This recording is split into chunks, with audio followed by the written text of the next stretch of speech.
जो है कि नहीं कार्य करे। जिस तरह से नगर निगम में 28%, 30%, 40% कमीशन खोरी है, उसको बंद किया जा सकता है। इंदिरा आवास में उसी तरह से घोटाला हो रहा है। 30-30 हज़ार रुपया लेके एक आदमी को इंदिरा आवास दिया जा रहा है। तो इतना बड़ा करप्शन जो है सबसे मेरा मुख्य मुद्दा है। सिंह साहब जानना चाहेंगे, चूँकि देखिए चुनाव लड़ने के पहले तमाम लोग भ्रष्टाचार की बात करते हैं, लेकिन उस पद पे जाने के बाद तमाम लोग उसी में लिप्त हो जाते हैं। इस वक्त सबसे बड़ी एक समस्या आ रही है, जैसे कि आपने बताया कि हम जाम से लोगों को निजात दिलवाएंगे, तो जाम को कैसे आप निजात दिलवाएंगे? क्योंकि जाम की सबसे बड़ा तो बास टाल की यदि बात कर ली जाए, जहाँ पे सब्जी मंडी है वहाँ की बात कर लिया जाए, तो वहाँ पे तो आज तक जितने भी मेयर बने हैं या जिलाधिकारी भी चाह के भी वहाँ से सब्जी मंडी चाह के नहीं हटा पाए, तो आप कैसे उसको हटाएं? नमस्कार, आप देख रहे हैं समृद्धि न्यूज़ चैनल और मैं हूँ अशोक तिवारी। मेयर के चुनाव को लेके आप लोग लगातार देख रहे हैं, प्रत्याशी लोग लगभग प्रत्याशियों की होड़ लगी हुई है। मैक्सिमम प्रत्याशी आरा नगर निगम से है, लेकिन उसमें बहुत कुछ अच्छे भी प्रत्याशी उभर के सामने आ रहे हैं। जैसे अभी हमारे बीच है मनोज सिंह, जो कि एक अधिवक्ता हैं, और मैं आपको बता दूं कि विद्यालय के भी एक संचालक हैं। लेकिन यदि बात करें, चूँकि बुद्धिजीवियों के लिस्ट में इनका भी एक स्थान आता है। हालांकि मेयर का चुनाव कैसे इनके मन में आया, हालांकि शुरू से ही ये लोग राजनीति में, चूँकि इनकी छोटी जो भाई की जो पत्नी थी वो यहाँ की जिला परिषद अध्यक्ष भी रह चुकी है, तो निश्चित तौर से कहीं ना कहीं लोगों में जिस तरह का इन लोगों का एक अपना सामंजस्य है, जिस तरह का एक अपना व्यवहार है, व्यवहार का परिचय देते हुए इन्होंने अब की बार मेयर के लिए अपनी दावेदारी ठोकी है। क्या इनका मिशन है और क्या सोच है, कैसे इनके मन में ख्याल आया कि मुझे चुनाव लड़ना है, हम बात करते हैं मनोज सिंह से। जी स्वागत है। धन्यवाद। आरा नगर निगम के मेयर के लिए बिहार सरकार द्वारा अधिसूचना जारी हुआ कि आम जनता द्वारा मेयर का पद का चुनाव होगा। तो यहाँ के गणमान्य अधिवक्ता, चिकित्सक और समाज सेवी बहुत से मित्र साथी हमारा सब लोगों का एक विचार हुआ। विचार होने के बाद लोगों ने कहा कि आप सक्षम व्यक्ति हैं, आप लड़ाई लड़िए, तो हमने लड़ने के लिए तैयारी किया। अच्छा सिंह साहब, जानना चाहेंगे, चूँकि आपके ही परिवार की आपकी बहू, आपके भाई की पत्नी यहाँ पे जिला परिषद अध्यक्ष भी रह चुकी है, क्या लगता है, चूँकि आप एक अधिवक्ता है और अधिवक्ता होने के नाते निश्चित तौर से आपको भी यहाँ की जो स्थिति है इससे आप अवगत होंगे, क्या लगता है कि मेयर का चुनाव में यहाँ की आम जनता आपको सपोर्ट करेगी? आम जनता निश्चित सपोर्ट करेगी, क्योंकि हमारा हमेशा समाज से जुड़े रहने का कारण रोटरी इंटरनेशनल के हम प्रेसिडेंट रह चुके हैं, जिसमें हमने हमेशा शिविर लगाकर आँख वगैरह का ऑपरेशन कराना, गांव में भी जाकर हमने बहुत सा हेल्थ कैंप लगाया है, और सामाजिक जीवन में जुड़ने रहने के कारण छठ पूजा में भी फल वगैरह का वितरण कराना, या आपको कोरोना काल में भी चावल वगैरह, दाल वगैरह का वितरण कराना, सामाजिक सरकार हमेशा रहा है मेरा। नगर निगम में आपको क्या ऐसी कमी नज़र आई? आपको क्या लगा कि ये परेशानियां हैं, मुझे चुनाव लड़ना चाहिए, यदि मनोज सिंह चुनाव लड़ते हैं, चुनाव जीतते हैं, तो ये चीज़ कराएंगे? आपके मन में एक ऐसा ख्याल आया होगा, क्या कहना चाहिए? नगर निगम का चुनाव लड़ने का एक और भी मेरा कुछ कारण है, पर्सनल कारण है। उस विभाग में व्यापक भ्रष्टाचार है, और हम लोग ये हमारा कर्म भूमि है, और इस कर्म भूमि से जुड़े रहने के कारण मेरा भी दायित्व बनता है कि स्वच्छ वातावरण और विभाग जो है कि नहीं कार्य करे। जिस तरह से नगर निगम में 28%, 30%, 40% कमीशन खोरी है, उसको बंद किया जा सकता है। इंदिरा आवास में उसी तरह से घोटाला हो रहा है। 30-30 हज़ार रुपया लेके एक आदमी को इंदिरा आवास दिया जा रहा है। तो इतना बड़ा करप्शन जो है सबसे मेरा मुख्य मुद्दा है। सिंह साहब जानना चाहेंगे, चूँकि देखिए चुनाव लड़ने के पहले तमाम लोग भ्रष्टाचार की बात करते हैं, लेकिन उस पद पे जाने के बाद तमाम लोग उसी में लिप्त हो जाते हैं। मनोज सिंह यदि महापौर बनते हैं, यहाँ की आम जनता यदि आपको महापौर बनाती है, तो उस पद पे जाने के बाद कहीं आप भी भ्रष्टाचार में विलुप्त हो गए, वहाँ के सारे सिस्टम के साथ आप भी आ गए, तो जनता जानना चाहती है, क्या कहेंगे? हम लोग ईश्वर के भक्त हैं और हम लोग का ईमान जो है बहुत साफ है। अगर मैं ईमानदार बन जाऊंगा तो जो 30% का कमीशन खोरी है, तो मान लीजिए कि नगर निगम के मेयर को 4% कमीशन मिलता है, तो 4% अगर नहीं लेगा तो कितना बचेगा? 26% बचेगा। भ्रष्ट जो 26% बटा रहा है वो तो बचेगा ना, तो समाज के हित में काम में आएगा ना। तो मेरा संकल्प है कि मैं करप्शन को मिटाऊंगा और यहाँ के व्याप्त जो भी सरकारी काम विभाग है उससे हमारा प्रयास रहेगा, और सिविल सोसाइटी का सहयोग लेकर 5 सदस्यीय निगरानी कमेटी बनाकर, और हम जो है कि नहीं, हमारे अंदर एक जुनून है कि हम जो काम करेंगे ईमानदारी से करेंगे। और मैं व्यापार भी किया हूँ तो ईमानदारी से किया हूँ, और आगे सामाजिक जीवन में भी हम जो है कि नहीं ईमानदारी से काम करके एक समाज में एक अपना पहचान बनाना चाहते हैं। जो पूर्व में भी हमारी भावा भी जो थी तो जिला परिषद अध्यक्ष थी, तो कहीं आपको शिकवा शिकायत का मौका नहीं मिला होगा कि लोगों ने यहाँ पर लूट खसोट किया हो। कुछ लोगों का कहना है, चूँकि इस वक्त तमाम लोग आपको देख रहे हैं और तमाम लोगों के क्वेश्चन आपके बीच रखना चाह रहे हैं, कुछ लोगों का कहना है कि मनोज सिंह विद्यालय चलाते हैं और विद्यालय में कोरोना काल में भी बच्चों का फीस लिए हैं, तो जब ये महापौर बनेंगे तो क्या लगता है कि लोगों को मदद कर पाएंगे? क्या कहें? वो तो देखने की चीज़ है। हमारे विद्यालय में 9th क्लास से ऊपर का ही बच्चा का फीस लगा है, और जो उनकी ऑनलाइन हमने पढ़ाया है, और कोरोना काल में हमने 8 क्लास के नीचे के बच्चे का फीस नहीं लिया है, और पढ़ाई हमने जारी रखा है कंटिन्यू। जब ऑनलाइन क्लास हमने किया है, वो तो देखने की चीज़ है, डॉक्यूमेंट्री एविडेंस है। सिंह साहब, आप एक अधिवक्ता हैं और निश्चित तौर से आप एक सुलझे हुए व्यक्ति हैं। कहीं ना कहीं तरह तरह के केस या तरह तरह के लोगों से आपका मिलना जुलना होता है। अदरवाइज न लेते हुए हम जानना चाहेंगे, जब आपकी भावा यहाँ जिला पार्षद अध्यक्ष थी तो आपने क्या किया है? जिला परिषद अध्यक्ष थी तो जो साधन था, संसाधन था, उसमें हम लोगों ने विकास का कार्य किया। बिहार में मार्केट बनवाया, साथ ही कई एक जगह सामुदायिक भवन बनवाया। नियोजन भी हुआ, नियोजन भी साफ़ सुथरा हुआ। हमारी भावा के समय में 500 लोगों की नियुक्ति पत्र दिया गया। कहीं कोई आरोप नहीं लगा सकता है कि 1 रुपया कोई लिया हो।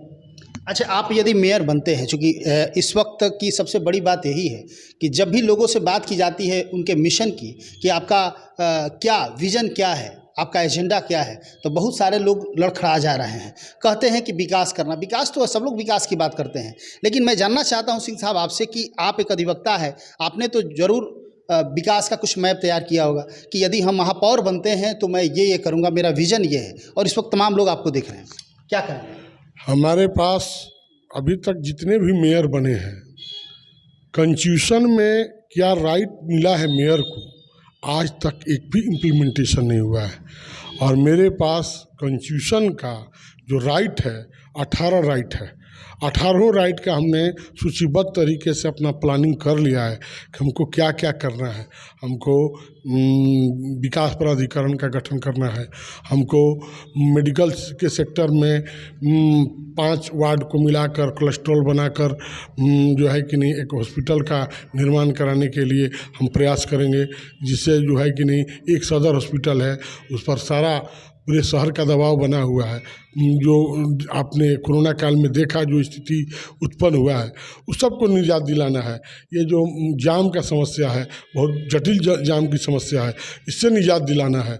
हमारा जो प्रयास रहेगा, अगर हम इस पद पर काबिज होते हैं तो ये मार्केट का जो स्थिति है, जो स्थिति देख रहे हैं रोड पर, उसके लिए एक क्लस्टर जो जहाँ सरकारी भूखंड है उसको एक जगह ये करके मार्केट का निर्माण कराना, जिससे ये रोड पर जो लगाकर जो सब्जी वगैरह की खरीद बिक्री हो रहा है वो रोड साफ़ सुथरा हो, स्वच्छ हो, यही मेरा उद्देश्य है। अच्छा, जानना चाहेंगे, चूँकि इस वक्त सबसे बड़ी एक समस्या आ रही है, जैसे कि आपने बताया कि हम जाम से लोगों को निजात दिलवाएंगे, तो जाम को कैसे आप निजात दिलवाएंगे? चूँकि जाम की सबसे बड़ा तो बासटाल की यदि बात कर ली जाए, जहाँ पे सब्जी मंडी है वहाँ की बात कर लिया जाए, तो वहाँ पे तो आज तक जितने भी मेयर बने हैं या जिलाधिकारी भी चाह के भी वहाँ से सब्जी मंडी चाह के नहीं हटा पाए, तो आप कैसे उसको हटाएं? मैं आपको बता देना चाहता हूँ कि जब हमारी भावा थी जिला परिषद अध्यक्ष थी, उस समय हमने रोड मैप तैयार किया था शहर के विकास के लिए, रिंग रोड बनाने के लिए। ये रिंग रोड का प्रपोजल जो सुनते हैं वो सारा कार्य हमारे द्वारा ही निष्पादित हुआ है। और हमने माननीय ऊर्जा मंत्री आर.के. सिंह जी को दिया सारा प्रपोजल कि हमने अपने हमारी भावा जिस समय पद पर थी लिख वगैरह का हम लोगों ने दिया था, मगर वो कार्य नहीं हो सका। तो आपको दिखा देना चाहता हूँ कि मैं अभी वर्तमान में ये माननीय राघवेंद्र प्रताप सिंह जी के लेटर पैड पर हमने लिखकर और सरकार में लगकर प्रयास करके, जिसका एस्टीमेट भी बन गया, आपको बहुत खुशी होगी, कि रिंग रोड के निर्माण के लिए जमीरा बांध जो है, जमीरा बांध चंदवा बांध जो देख रहे हैं, उस पर 120 फीट का वो चौड़ा बांध है। अगर उस पर सड़क का निर्माण हो जाता है तो जाम का समस्या ख़त्म हो जाता है। मगर यहाँ के प्रतिनिधि हमारे जो भी हैं उनको नज़र में आ नहीं रहा है, जिसका हमने आपको डॉक्यूमेंट्री एविडेंस दे देंगे। तो हमने अपने से प्रयास किया, मैंने यहाँ के स्थानीय जो भी प्रतिनिधि हैं उनसे हमने प्रयास किया, पूर्व के भी मेयर से, वर्तमान में मेयर हैं उनसे भी हमने 50 बार कहा, उन लोगों ने साफ इग्नोर कर दिया। तो हम अपने स्तर से लगकर राघवेंद्र प्रताप सिंह जी को हम धन्यवाद देना चाहते हैं। उन्होंने हमको लेटर पैड दिया, कहा कि ठीक है जो ले जाओ, जैसे तुमको अच्छा लगे लिख कर लाओ, हम तुमको साइन कर देते हैं। उन्होंने साइन करके दिया, हमने फाइल को बढ़ाया, उसमें सरकार ने उसमें नोटिस लिया। अभी माननीय उप मुख्यमंत्री जी के यहाँ गए थे, उन्होंने भी आश्वासन दिया कि हम अनुशंसा के लिए हम विभाग को भेज दे रहे हैं, आपका कार्य ये रिंग रोड वाला जो समस्या है उससे निजात मिल सके आम जनता को, जो जाम की समस्या है।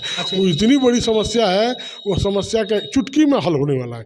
मगर यहाँ का स्थानीय प्रशासन, स्थानीय प्रतिनिधि को इस पर जरा सा भी नज़र नहीं है। और वो बांध जो है सारे रोड को जोड़ता है।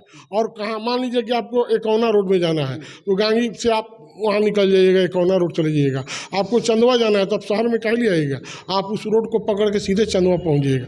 तो ये सब चीज़ जो है हम लोग इस धरती से जुड़े हुए हैं, हम लोग का ये कर्म भूमि है, हम लोग इंच इंच जानते हैं कि कहाँ क्या प्रॉब्लम है। अच्छा सिंह साहब, आम जनता में एक बहुत बड़ा क्वेश्चन सिर्फ आपके प्रति नहीं है, आम जनता में एक बहुत बड़ा क्वेश्चन उबल रहा है। मैं चाहता हूं कि थोड़ा सा आप इस पे लोगों को समझाएं या बताएं, क्या लगता है अब की बार महापौर की लड़ाई या उप महापौर की लड़ाई धन बल की होगी या बाहुबल की, या फिर अब की बार आम जनता जगेगी और वैसे लोगों को वोट देगी जो निश्चित तौर से शहर का विकास करेंगे? आपका अनुभव क्या कहता है? हमारा अनुभव कहता है कि धन बल आपका काम नहीं करेगा। जनमानस, यहाँ के आरा नगर की प्रबुद्ध जनता, ये गांव की राजनीति नहीं है, यहाँ शहर की राजनीति है। 80% लोग शिक्षित हैं और समझते हैं कि कौन आदमी क्या है कैसा है। बहुत सा लोग तो जातीय हवा दे रहा है, जातीय आधार पर यहाँ नहीं होगा। यहाँ जनता अपना विकास कौन कर सकता है, कौन आदमी क्या कर सकता है, उसका क्या चरित्र है, इस पर भी विचार करके वोट देगा। यानी कि धन बल और बाहुबल नहीं चलेगा। अच्छा, अधिवक्ता में कैसी लॉबी है? चूँकि अधिवक्ता वर्ग में से आप आते हैं, आप एक अधिवक्ता है, क्या लगता है अधिवक्ता लोगों का सपोर्ट आपके प्रति कैसा है? अधिवक्ता लोग का बहुत अच्छा सपोर्ट है। उन्हीं लोगों के लिए अधिवक्ता में भी कुछ ऐसे अधिवक्ता है जो चुनाव लड़ रहे हैं। हाँ, लड़ रहे हैं, मगर देखिए अधिवक्ता तो बहुत लोग हैं। अधिवक्ता लोग के दुख सुख में जो रहेगा उसी को ना सपोर्ट करेगा। तो हम अधिवक्ताओं के बीच में रहता हूँ और हमको अधिवक्ता समाज ने ही हमको खड़ा किया है। अधिवक्ता सीनियर अधिवक्ता जितने हैं, नागेश्वर दुबे हैं, राम सुरेश बाबू हैं, शिवजी सिंह हैं, राजेश पांडे हैं, ऐसे ऐसे अधिवक्ताओं का एक मीटिंग करके और चिकित्सक लोगों की मीटिंग करके आम जनमानस के लोगों के हर एक वार्ड से 2, 4, 5 आदमी आकर हमको आश्वासन दिया कि आप लड़िए, तो हम मैदान में आए हैं। मजबूती के साथ लड़ूंगा और उसका निर्णय भी हम 100% सफल यानी कि होंगे। मनोज सिंह यदि महापौर बनते हैं तो आरा नगर निगम का कायाकल्प बदलेगा, दिशा स्थिति सब ये सुधरेगी। निश्चित है, वो तो समय बताएगा। आपको विश्वास नहीं है? हमको पूर्ण विश्वास है। हम अपने ऊपर, हम जिस काम में लगते हैं, आप मेरा देख लीजिए, हम पहले हम रियल एस्टेट से जुड़े हुए थे, जो छिपने वाली बात नहीं है, उसमें भी हमने काम किया, बहुत साफ सुथरा ढंग से काम किया। पैसा बहुत कमाए? पैसा तो ईश्वर का कृपा से जो है कि नहीं, जो मिला है उसमें कहीं किंतु परंतु नहीं है। ये मैं नहीं कह रहा हूँ, लोगों का कहना है कि मनोज सिंह भी बहुत पैसा कमाए हैं और अब की बार पैसे के बदौलत चुनाव लड़ा जाएगा। क्योंकि मेरा क्वेश्चन भी इस पे था। खैर, हमें यहाँ तक नहीं जाना है, हम ये जानना चाहते हैं कि यदि मनोज सिंह आरा नगर निगम के महापौर बनते हैं तो क्या आरा नगर निगम की स्थिति सुधरेगी? आरा नगर निगम स्मार्ट सिटी जैसा लगेगा? आरा नगर निगम बेंगलोर और दिल्ली जैसे महानगरों में जिस तरह एक नगर निगम का होना चाहिए वैसा होगा? ऐसा विश्वास, ऐसा कॉन्फिडेंस मनोज सिंह में है? हमारा मुख्य लक्ष्य यही है कि ड्रेनेज और ग्रीन सिटी बनाने का हमारा मुख्य उद्देश्य है। राष्ट्रीय स्तर पर आरा का ऐतिहासिक जगह है, बाबू कुंवर सिंह की धरती है। इसको हम लोग चाहते हैं कि राष्ट्रीय स्तर पर ये हमारा कर्म भूमि है, इसकी पहचान बने। यहाँ के लोगों का जो होना चाहिए, राजधानी के बगल में है, राजधानी के बगल में होते हुए भी इतना पिछड़ा हुआ है, वो ड्यू टू करप्शन का कारण है, यहाँ के प्रतिनिधियों का सोच का कारण है। हम इसलिए मैदान में हैं कि हमको जनता हमको ताकत देगी तो हम प्रतिनिधि लोग से भी लड़कर और इस क्षेत्र नगर निगम को हम विकास करके दिखा देंगे। और क्योंकि 3.5 लाख जहाँ वोटर के हम को ध्यान में रख के काम करना पड़ेगा। आज मुंह छिपा के लोग जा रहा है, उन लोग से हम ये क्वेश्चन मार्क करेंगे कि हमारा ये डिमांड है, हमारे पास जितना संसाधन होगा उससे हम करेंगे समुचित विकास। और जो हमारे क्षेत्राधिकार का नहीं है वो हम बड़े ऊपर के जनप्रतिनिधियों से मांग करेंगे कि ये हमको हमारी व्यवस्था नगर निगम क्षेत्र में होनी चाहिए। क्योंकि आप इस वोट से चुनाव जीत रहे हैं तो आपका भी दायित्व बनता है इसका कैसे विकास हो। हवाई से काम नहीं चलेगा। हवाई से काम नहीं चलेगा। आप देख रहे थे, हमारी बात हो रही थी। मनोज सिंह हैं और सिंह साहब एक अच्छे अधिवक्ता के रूप में जाने जाते हैं और जैसे कि आपने देखा, एक दृढ़ विश्वास दिख रहा है मनोज सिंह के अंदर और एक इच्छा शक्ति अंदर से ये बता रही है कि नहीं, लोग हमारे सपोर्ट में हैं। और निश्चित तौर से महापौर का चुनाव ये मनोज सिंह नहीं, यहाँ की जनता लड़ेगी और जनता मुझे जिताएगी, ऐसा विश्वास इनके अंदर दिख